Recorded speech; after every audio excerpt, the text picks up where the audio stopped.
قرآن وہ کتاب ہے جو درس انقلاب ہے، سمجھ کے گر کوئی پڑھے تو نور علی نور ہے۔ قابل احترام دوستو، بھائی اور بزرگوں، آپ سب کو پاکستان کا یوم آزادی مبارک ہو۔ نہیں وارج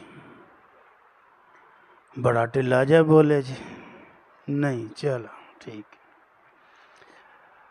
رستم ایرانی فارسی حکومت کا سپہ سالار، chief of army staff, 2 lakh کی فوج ہے اس کے پاس، اسلحے کی انبار ہیں، دولت کی فراوانی ہے۔ اس کو پتہ چلا کہ کوئی عربی لوگ ہیں، 30,000 کا لشکر ہے ان کا چھوٹا سا، اور وہ ہماری حکومت کے ساتھ لڑنے کے لیے آ گئے ہیں۔ اس کا تو دماغ ہی گھوم گیا کہ یار ایک تو ان کی تعداد ہمارے ساتھ میچ نہیں کرتی، اور دوسرا یہ تو وہ لوگ ہیں جو ہمارے پاس آتے تھے تو ہم ان کو سال کی گندم دیتے تھے، سال کے 2 جوڑے، ایک گرمیوں کا ایک سردیوں کا، یہ بیچارے آتے تھے لے کر چلے جاتے تھے۔ آج ساڑھے نہ لڑن ہی آ گئے، ایک ہی گل ہوئی، ان کے کسی بندے کو بلاؤ، پہلے ان سے پوچھیں تو صحیح کہ بھائی کی ہویا تو انہوں بیٹھے ہاں، اور پھر ہمارے ساتھ سپر پاور ہے ہم، تمہاری اوقات ہی کیا ہے، تم کیا لڑو گے، بندے کو بلاؤ۔ تو سعد بن ابی وقاص رضی اللہ تعالی عنہ سپہ سالار ہیں مسلمان فوج کے، انہوں نے حضرت ربعی ابن عامر رضی اللہ تعالی عنہ کو بھیجا کہ ربعی جاؤ تو مذاکرات کر کے آؤ۔ ادھر ان کے سپہ سالار Rustam, chief of army staff, اور ادھر سے ایک فقیر درویش، پھٹے ہوئے کپڑے، سر کے اوپر پرانا سا ہیلمٹ، ہاتھ میں ٹوٹا سا نیزہ اور تلوار لٹکائے سیدھا ہی اندر جا رہا ہے۔ تو دربار نے روک لیا کہ جناب کدھر، ساڈا شاہی دربار ہے، اندر کلین وشن، تسی اینا جتیاں نہ اندر کیویں جا سکتے ہو؟ تو کہتے ہیں کہ اپنے سپہ سالار سے کہو میں مذاکرات کے لیے آیا ہوں، اگر کرنے ہیں تو ٹھیک، نہیں تو میں چلے آجے، تو کل آ جائے جے میدان چ۔ اس نے ایسے ہی جا کر بتایا، انہوں نے کہا جی ایک فقیر سا آیا ہے، کہتا ہے میں نے آپ کے سپہ سالار سے مذاکرات کرنے ہیں، اور اگر نہیں کرنے تو پھر کل میدان چ گل ہوئے گی۔ رستم پھر ایک دفعہ کمبیا کہ یار کی چیز کی نہیں، بلاؤ جی ان کو اندر بلاؤ۔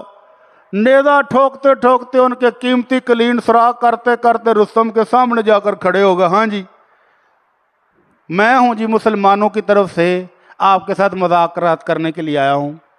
تو رستم نے پھر وہی بات کی کہ یار تم تو بہت فقیر تھے، 2 جوڑے سالانہ اور روٹی کھانے کے لیے ہم سے لیتے تھے، اب کیا ہوا ہے؟ انہوں نے کہا اب آ گئے ہیں محمد الرسول اللہ صلی اللہ علیہ وسلم ہمارے پاس۔ اچھا جی وہ کیا لینے آئے ہیں؟ اے جی اللہ کے رسول صلی اللہ علیہ وسلم نے ہمیں 3 حکم دیے ہیں، اللہ نے ان کو مبعوث فرمایا ہے لِنُخْرِجَ مَنْ شَاءَ مِنْ عِبَادَةِ الْعِبَادِ إِلَىٰ عِبَادَةِ اللَّهِ۔ اللہ نے اپنے نبی کو بھیجا ہے کہ لوگوں کو انسانوں کی غلامی سے چھڑا کر اللہ کی عبادت میں آزاد کر دیں۔ پہلا ہم آزادی کروانے آئے ہیں۔ دوسرا ہے من ضیق الدنیا الی سعتھا، یہ جو دنیا کی پابندیاں تنگیاں تم نے لگائی ہوئی ہے نا، وہ ایسا مذہب لے کر آئے ہیں جہاں لوگوں کے لیے سہولتیں سہولتیں۔ وَمِن جَوْرِ الْأَدْيَانِ إِلَىٰ عَدْلِ الْإِسْلَامِ، یہ جو تم نے مذہب کے نام پر ظلم و ستم شروع کیا ہوا ہے، ہم اسلام کے نام پر دنیا میں عدل کرنے کے لیے آئے ہیں۔ تو یہ ہے وہ آزادی کی تعریف جو صحابی رسول نے لوگوں کے سامنے رکھی کہ ہم 3 کام کریں گے، لوگوں کو لوگوں سے آزاد کرا کے رب کے بندے بنا دیں گے، کوئی ظلم نہیں کر سکے گا، اور دنیا کی تنگیوں سے اسلام کی فراخی میں لے آئیں گے، اور جو ظلم کرتے ہو تو مذہب کے نام پر ہم وہ مذہبی